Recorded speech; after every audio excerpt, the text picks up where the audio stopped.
महाराज, अब आपकी सारी विद्याएं पूर्ण हो चुकी है। बाबा, मैं आपकी इन विद्याओं से पशु पक्षियों की भी मदद कर पाऊंगा। बाबा बोलिए, आपको क्या इनाम चाहिए?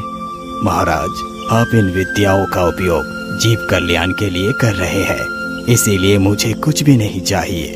और महाराज, वैसे भी एक संत को मोह माया से दूर ही रहना चाहिए। अच्छा बाबा, अब मैं चलता हूँ। रुकिए महाराज, आप मेरी एक बात सुनते जाइए। बोलिए बाबा, क्या बात है? महाराज, आपने इस विद्या को सीख तो लिया है, लेकिन याद रखना, यदि आपने इस विद्या के बारे में किसी को भी बताया या फिर इसका जिक्र किया तो आप एक पत्थर में बदल जाएंगे। ठीक है बाबा, मैं किसी से भी इसका जिक्र नहीं करूँगा। इतना कहकर राजा वहाँ से अपनी नाव की तरफ चला जाता है।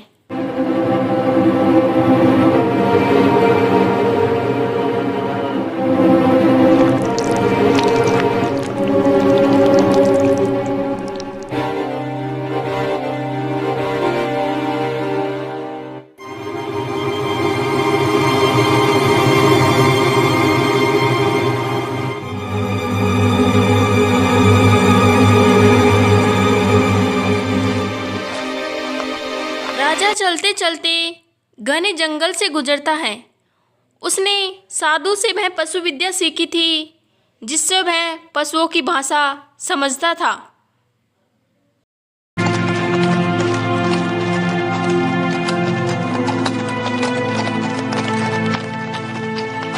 अरे बहन, कितने दिन हो गए, लेकिन वह सुंदर सा हिरन हमारे यहाँ घास चरने के लिए नहीं आया।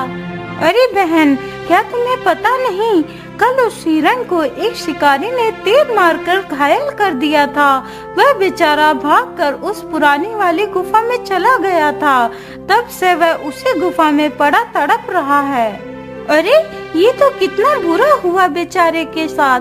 काश कि मैं एक पक्षी न होकर कोई इंसान होती तो मैं उस हिरन की मदद कर पाती। उन दोनों चिड़ियों की बात राजा के कान में पड़ती है। अरे चिड़िया, तुम किस हिरन की बात कर रही हो? मैं इस राज्य का राजा हूँ। इस नाते से मुझे मेरे राज्य में रहने वाले प्रत्येक प्राणी के सुख दुख का ख्याल है। मैं उस हिरन की मदद करूँगा। चलो चिड़िया, मुझे उस हिरन के पास ले चलो। इतना सुनकर वह चिड़िया राजा के आगे आगे उड़ती जाती है।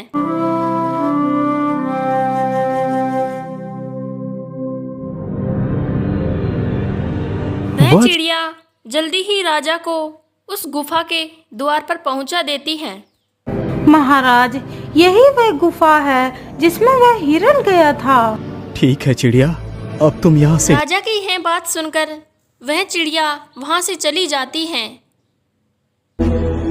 मैं ऐसा करता हूँ, दवाई की कुछ पत्तियाँ तोड़ लेता हूँ। इतना सोचकर राजा पौधों से कुछ पत्तियाँ तोड़ता है और जल्दी उस गुफा में अंदर चला जाता है।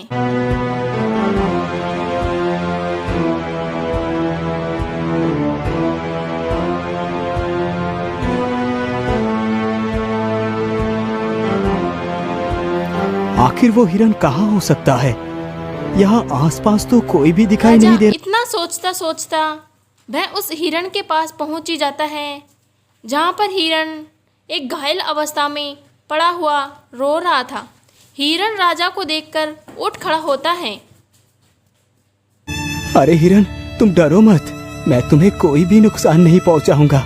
मैं तो तुम्हारे जख्म पर दवाई लगाने आया हूँ। तुम चुपचाप यहीं पर बैठ जाओ, मैं तुम्हें दवाई लगा देता हूँ। राजा की यह बात सुनकर हिरन जल्दी से वहीं बैठ जाता है और राजा उसे दवा लगा देता है। हिरन, तुम चिंता ना करो, तुम जल्दी ही स्वस्थ हो जाओगे। महाराज, मेरी मदद करने के लिए आपका बहुत बहुत धन्यवाद।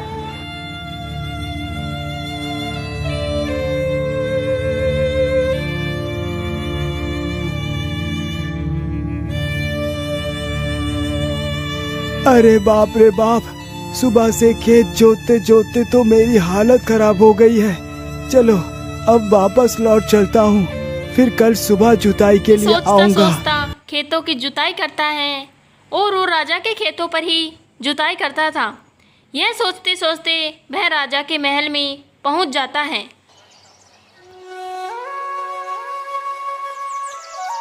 अरे बिरजू, तुम तो कितनी धूप में काम करते हो।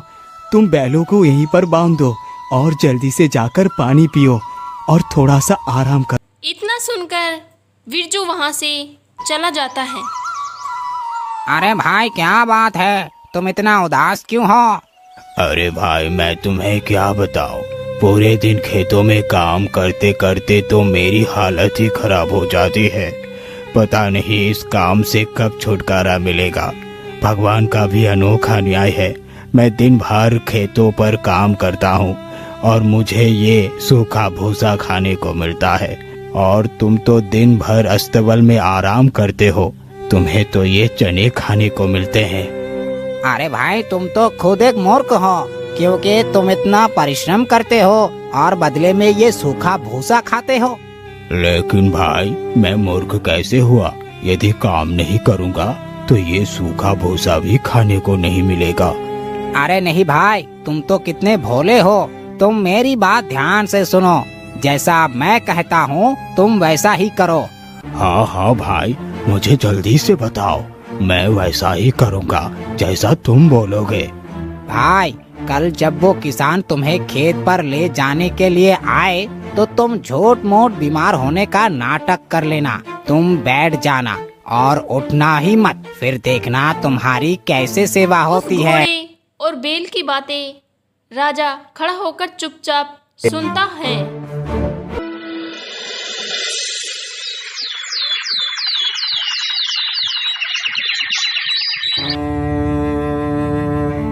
अगली सुबह बिरजू बेलों के पास जाता है और देखता है एक बैल सुस्त पड़ा हुआ है। अरे ये क्या, आज तो ये बैल बड़ा ही सुस्त बैठा है। अरे चल उठ जा, हमें खेत में जाना है। उठ उठ चल।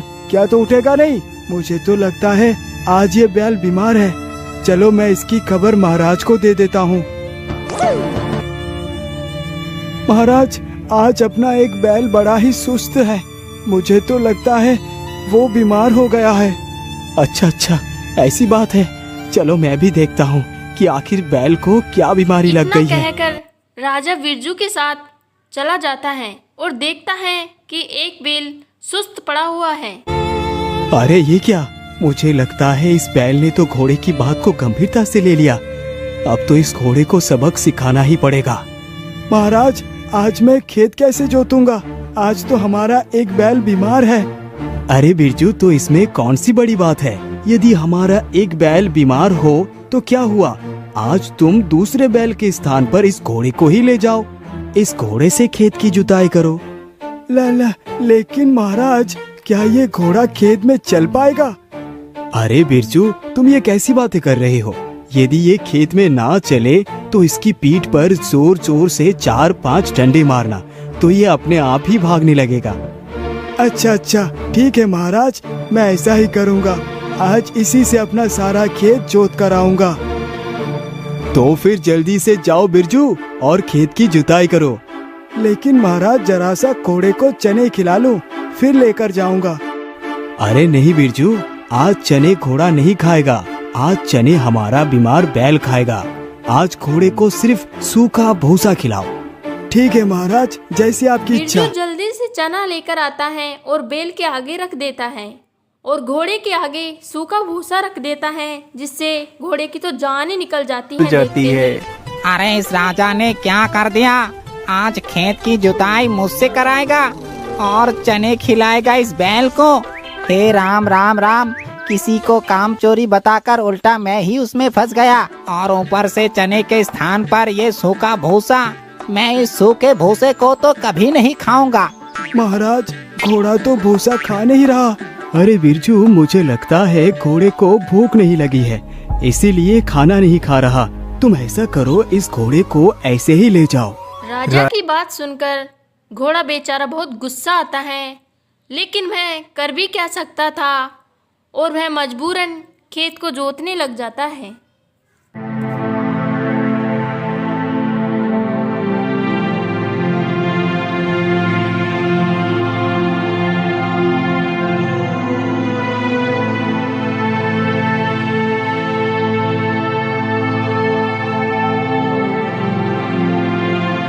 हे भगवान, ये किसान तो मुझे ढंग से सांस भी नहीं लेने देता।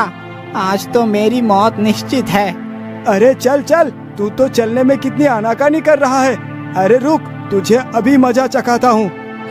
किसान तुरंत डंडा उठाता है और घोड़े को मारने लगता है। घोड़ा बेचारा चलता है और वह जब भी चलने में आनाकानी करता तो किसान उसे 2-1 डंडे मारता और वह फिर चलता जाता। इतनी मार खाते हुए घोड़ा खेत को जोत रहा था और दूसरे बैल को आनंद आ रहा था और वह मस्ती से चल रहा था।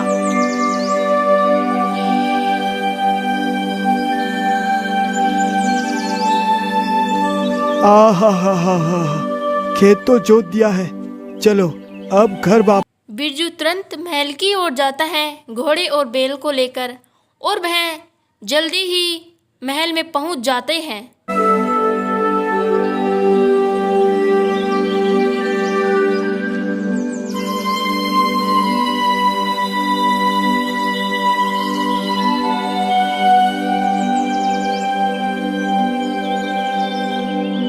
महाराज, आज का दिन तो बहुत अच्छा रहा। आज तो मैंने सारा खेत जोत दिया। अरे वाह, बोल तो ऐसे रहा है जैसे सारा खेत इसी ने खुद ही जोता है।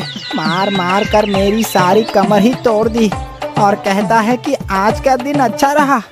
अरे भाई, क्या बात है? आज तो तुम बड़े दुखी दिखाई पड़ रहे हो। अरे भाई पूछो मत, तुम्हें काम चोरी सिखाने के चक्कर में ही मेरी ये हालत हुई है। भैया ऐसा करो, कल से तुम अपनी खेती संभालो और मुझे मेरा कार्य करने दो। यदि एक दिन और खेत में चला गया तो खेत से मेरी लाश ही लौट कर आएगी। घोड़े की यह बात सुनकर राजा को हंसी आई। उधर से एक नई नवेली दुल्हन जा रही थी और राजा बहुत हंस रहा था। यह देखकर महारानी को संदेह हुआ। अरे महाराज, आप एकदम से क्यों हंसे? क्या बात है? अरे कुछ नहीं महारानी जी, कुछ नहीं, बस ऐसे ही हंस दिए। लेकिन महाराज, कोई भी व्यक्ति ऐसे कैसे हंस सकता है जब तक कोई कारण ना हो? अरे महारानी, आप भी ना, आप तो मेरे पीछे ही पड़ जाती हैं। मैं जिस कारण बस हंस रहा था वे कारण तुम्हें नहीं बता सकता। हाँ, मैं सब जानती हूँ। आखिर तुम बताओगी भी क्या? क्योंकि तुम तो नई नवेली दुल्हन को देखकर अपनी जिज्ञासा को शांत नहीं कर पाए और उस चुड़ैल की तरफ हंस दिए। महारानी जी, आप ये कैसी अनर्गल बातें कर रही हैं? मेरी हंसी का कारण वो निर्दोष नहीं है। तो फिर क्या कारण है महाराज? मुझे वह कारण बताओ। महारानी, आप जिद ना करें। यदि मैंने आपको कारण बताया तो मैं पत्थर का हो जाऊंगा। इसीलिए महारानी जी, आप कारण ना पूछे तो अच्छा है। महाराज, आप दुनिया भर के बहाने बनाना बंद करें और मुझे मेरे सवालों का जवाब दें। यदि आपने मेरे सवाल का जवाब नहीं दिया तो मैं अन्न जल कुछ भी ग्रहण नहीं करूंगी। हे भगवान, अब मैं क्या करूं? कैसे समझाऊं इस औरत को? यदि मैंने इसे सच्चाई बताई तो मैं पत्थर का हो जाऊंगा और यदि नहीं बताई तो ये मुझे जीते जी मार डालेगी। अब तो मुझे पत्थर ही बनना है। यदि मैं यहाँ पत्थर बन गया तो मैं यहाँ पर लोगों के पैरों तले कुचलता रहूंगा। मैं ऐसा करता हूँ, गंगा जी के घाट पर चलता हूँ और वहीं पर सच्चाई बताकर सीधे पत्थर बनकर गंगा नदी में ही गिर जाऊंगा, तो कम से कम मेरा कल्याण हो जाएगा। अच्छा, ठीक है महारानी जी, मैं आपको इसका कारण जरूर बताऊंगा, लेकिन आज नहीं। इसका जवाब मैं तुम्हें कल दूंगा, वो भी यहाँ पर नहीं। इसके लिए तुम्हें कल मेरे साथ गंगा जी के घाट पर चलना होगा। हाँ, ठीक है महाराज, मैं कल आपके साथ जरूर चलूं।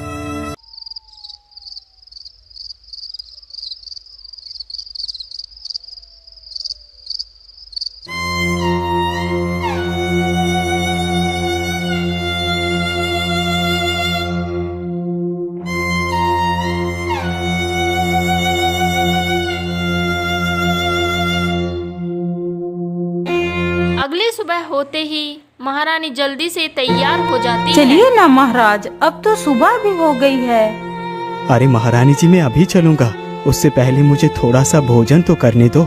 नहीं महाराज, आज मैंने भी भोजन नहीं किया है और आप भी भोजन मत करिए। हम दोनों वापस आकर भोजन करेंगे। हे प्रभु, लगता है मुझे भूखे मरना ही लिखा है। अरे क्या हुआ? आप कहाँ खो गए? अरे कहीं नहीं महारानी जी, चलो चलते हैं।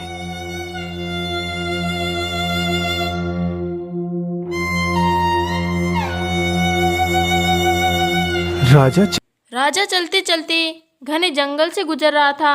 वहाँ एक चारागाह बकरियों को चरा रहा था और वहाँ एक पानी का कुआं भी था। अरे कुएं के अंदर तो कितनी अच्छी घास लगी हुई है। काश मुझे ये हरी हरी घास खाने को मिल जाती तो कितना आनंद आ जाता।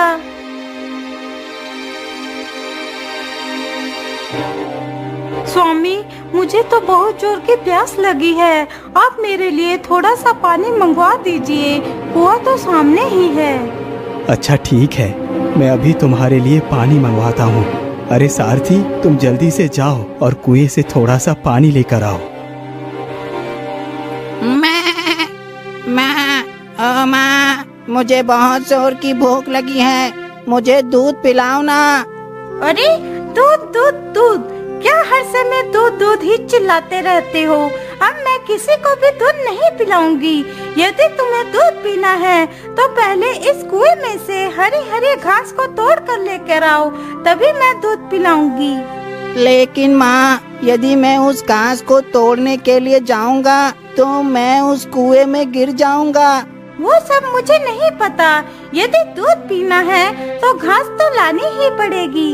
अपनी माता की बात सुनकर दो बच्चे रोने लगते हैं और वो अपने पिता को जाके सारी बातें बता देते क्या हैं। तुम्हारी माँ ने ऐसे कहा तुमसे? रुको बेटा, मैं अभी तुम्हारी माँ के पास जाकर पूछता हूँ। अरे धन्नो, तुम इन बच्चों को दूध क्यों नहीं पिला रही? देखिए जी, मैं दूध ऐसे नहीं पिलाऊंगी। यदि इन बच्चों को दूध पीना है तो मेरे लिए उस कुएं से हरी घास लानी ही होगी। अरे मूर्ख, तेरी इतनी जरूरत, तू जानबूझकर अपने बच्चों को मारना चाहती है? इतना कहकर बकरी ने एक ठोकर मारी और बकरी जमीन पर चकरा कर दुष्ट कहीं गिर पड़ती है। की, तेरी आंखों में कुछ ज्यादा ही चर्बी आ गई है। मैं वो राजा नहीं जो अपनी रानी के कहने पर जानबूझकर पत्थर बनने के लिए गंगा नदी पर जाऊं। उनकी जगह यदि मैं होता तो मार मार कर रानी की चमड़ी खींच लेता, और तू उसी रानी के नक्शे कदम पर चल रही है। चुपचाप इन बच्चों को दूध पिला, नहीं तो तुझे मार मार कर तेरी कमर तोड़ दूंगा। इतना सुनते ही बकरी दोनों बच्चों को दूध पिलाने लग जाती है और यह बात राजा बड़े गौर से सुन रहा था, बकरा और बकरी की। अरे ये बकरा तो एकदम ठीक कह रहा है। क्या मैं इतना बड़ा मूर्ख हूँ जो अपनी पत्नी के जिद के आगे खुद की प्राण की बलिदान देने जा रहा हूँ? अरे नहीं नहीं, मुझे भी इस बकरी की तरह ही अपनी रानी को सबक सिखाना चाहिए। ये लीजिए महाराज, मैं पानी ले आया हूँ। सारथी, तुम इस पानी को यहीं पर रख दो और जाओ एक अच्छा सा डंडा तोड़कर ले आओ। अरे महाराज, आप ये डंडा किसके लिए मंगवा रहे हैं? कुछ नहीं महारानी जी, वो डंडा मैं बिगड़े हुए लोगों को सुधारने के लिए मंगवा रहा हूँ। ये लीजिए महाराज, मैं डंडा भी लेकर आ गया हूँ। राजा तुरंत ही उस डंडे को लेता है और महारानी को जोर जोर से पीटने लगता है। अरे अरे अरे स्वामी, आप ये क्या कर रहे हैं? आप मुझे मार क्यों रहे हैं? दोस्त, आज मैं तुझे मार मार कर तेरी जान ले लूंगा। तुझे अपने सवाल का जवाब जानना है ना? यही है तेरे सवाल का जवाब। हे मेरे स्वामी, मेरे प्रभु, मेरे प्राण प्यारे, मुझे छोड़ दो, मुझे मत मारो। मुझे कोई सवाल नहीं जानना। आज के बाद मैं आपसे कुछ भी नहीं पूछूंगी। भगवान के लिए मुझे छोड़ दो। यदि ऐसी बात है तो तू पहले गंगा मैया की कसम खाकर बोल कि तू आज के बाद मुझसे कोई भी सवाल नहीं पूछेगी। हाँ हाँ स्वामी, मैं गंगा माँ की कसम खाती हूँ। आज के बाद मैं कोई भी सवाल नहीं पूछूंगी। मुझे छोड़ दो। चलो सारथी, अब रथ को वापस महल में ले चलो। इस प्रकार राजा अपने घटी पत्नी को लेकर वहाँ से चला जाता है।